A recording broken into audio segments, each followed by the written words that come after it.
Hello and welcome to this episode of Strange Art. I'm your host Steve, and today we're going to look at the emotional works of German Expressionism and choosing which of our presenters has found the strangest work of German Expressionism.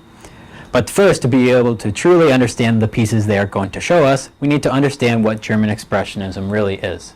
To understand the origins of the movement, let's hear from Bika about the history of German Expressionism. Thanks, Stephen. German Expressionism as a movement began in the first decade of the 20th century, though the ideas of the movement and possible influences lived long before then. One of the most key figures for inspiring the movement was Friedrich Nietzsche, who famously wrote in Die Freude, The Joy of Science, The Go ist tot, God is dead. Not only did it inspire the worst series of movies under the sun, but the idea was life was not dictated by religion set off of a revival of nihilism. The idea that morality isn't based on religion alone. So it is a very philosophical movement in that respect. The movement sets itself up to convey the emotions around having one's whole morality shattered, and how they need to construct a new sense of morality based off of their own logic and reason. There were two main groups of artists working in the German Expressionist style in the early 1900s, Die Bruch and Der Blaue Reiter. Die Bruch was formed by Ernst Ludwig Kitchener and several other artists in Dresden, Germany in 1905. They were largely influenced by primitivism and expressing extreme emotion through color that was very often non-naturalistic. Die Bruch aimed to eschew the prevalent traditional academic style and find a new mode of artistic expression, which would form a bridge, hence the name, between the past and present.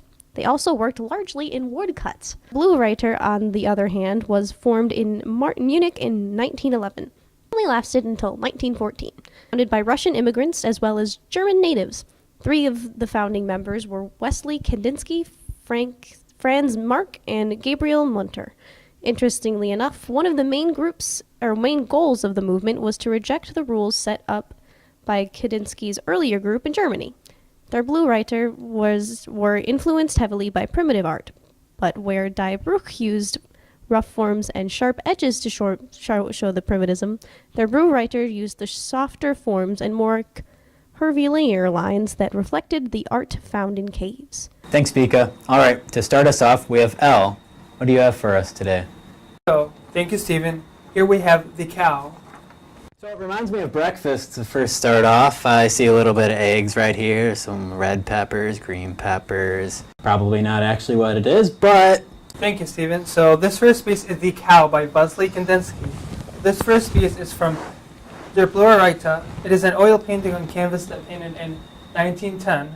When the artist was about 44, Kandinsky was born in Moscow in 1866 to a tea merchant and was classically trained in Munich.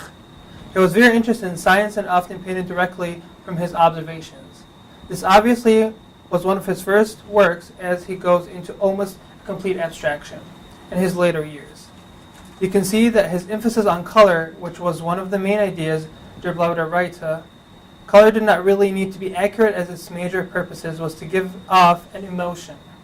You can see it is a cow being milked by a woman or a girl, and there is a hill in the background.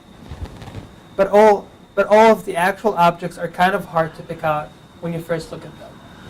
All right, thanks, Al. Now we have Jack, and what do you have for us? Well, I will be presenting Birth of a Horse. Now you kind of told me the word horse in here, so I can kind of see a horse in the background. This one I would say is not the strangest, but is the most pleasant to look at, mostly because I can actually tell what it is. And I guess the colors are not too vivid, and the black lines are very defined, so a nice piece of art. Yeah, I thought so. As I said, it is Birth of a Horse by Franz Marc. So it is in Der Blaue Reiter style of German Expressionism. And it is a woodcut, actually done on Japanese paper with rose, red, and green ink on it. It was printed in 1913 when the artist was 33 years old.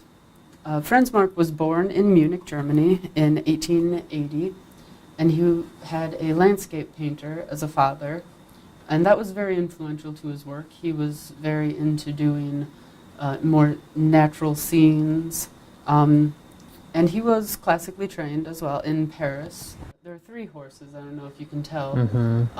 That one looks quite a lot to me like a cave painting. This Up, one? up a little bit. Yeah, right. That No. one. Yeah, there's one in I between think those there's one 2. right here. Hidden art. There are 3 horses. Yeah, if you look down towards the lower right, you can see a little M that looks like a mountain. Yeah, right where your finger is. That is supposed to represent Mark. He's known for his talent in illustrating animals, his compassion for nature, and he loved painting horses. All right, thanks for that piece, Jack. Now we have Sydney. I'm excited to see what you have. I will be presenting The Enthusiast by Emile Nold. Oh. I'm sure there's a lot of things I'd like to say about this one, but I'll try to keep it nice for the kids here. So, I see this guy is he's probably at a club or maybe a brothel. If this is an older piece of art, he's kind of drinking some wine. He might have like an orange peel in there for some reason, a little garnish. He's got a super long beard, and I don't know, his skin's kind of green, so it might actually be the Grinch when he's not stealing Christmas. Okay, well, Emile is considered to be one of the greatest oil painting and watercolor painters of the 20th century. He is known for his vigorous brushwork and expressive choice of colors. His intense preoccupation with the subject of flowers reflects his interest in the Vincent van Gogh. Interestingly enough, he was also a member of Die Brücke and Der Blaue Reiter during his life, as well as the Nazi Party. And I think this one clearly takes the cake for strangeness. A man who looks eerily similar to Jim Carrey appears to be dazzling a naked redhead with a flower. If that's not weird, then I don't know what is. Now we have Ryan, who has probably an even better piece. Oh, I do, I assure you. I have The Mask by Gabriele Munter. Oh. Well, this one is... The strangest of them all, I know. We'll find out. Oh, no, we already know. It's called Mask for a reason. There is Mask, looks kind of creepy because half the eye is kind of shut here. A really bad Mardi Gras mask, for sure. Not much to say about this. This is The Mask by Gabriele Munter, as I said, and she was an artist in the Der Blaue Reiter style of German Expressionism. She was an upper-middle-class woman from Berlin who was supported a lot by her family in her artistic endeavors. She moved to the United States for a bit, and during this time worked long and hard on mastering printmaking. Munter noted that pictures are moments of life, instantaneous visual experiences, generally rapid and spontaneous. Her paintings each have their own identity, as we do ourselves, their own shape, their own function. For Munter, it is the use of color that expresses these ideas. She wanted to show shared spiritual experience through all forms of art. You can see that she took a more literal approach to this subject, not so abstract as the other pieces. You can see the black mask pays homage to the primitive art of African masks. However, she brings the mask into the contemporary setting of pink and purple bedding. And additionally, it represents the mask Europe wore in denial about the upcoming World War I. Now, when I first saw this painting, I was just like, well, there's this presence of color and softness, but there lies this strange black mask with piercing eyes, making it the center of attention, leaving me quizzitive. You know, with all of this going on in our lives, with all of this shit, we all wear masks, you know. And I feel like that's what Munter is really trying to get across, is that we really need to show our true selves. We need to take off that mask. Why, thank you, Ryan. That it was a mouthful. Now is the time to do some ranking of these pieces of art. The most strange, I would say, it's kind of in a tie right now, but I'm probably going to go with creepy Jim Carrey at the brothel with a flower. So that one's definitely taking the cake. That's my thoughts.